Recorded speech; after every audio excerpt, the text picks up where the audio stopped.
Ei kun tämmöistä on miettinyt vaan, kun pitkään ovat hehkuttaneet, että rakenteellisilla uudistuksilla niin niillä pelastetaan Suomen talous ja vissiin kaikki muukin.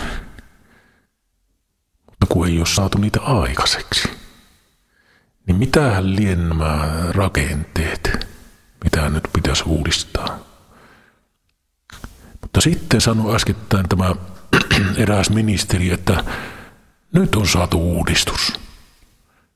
Nimittäin sysipaska-uudistus. Niin minä sitä mietin, että mikä uudistus se tämmöinen on. Sysihän on siis umpitilassa hiiletty puu, eli puuhiili, ja paska, no se on paska. Tälläkö se Suomi nyt pelastetaan? Että sysipaskallako Suomi nousuun?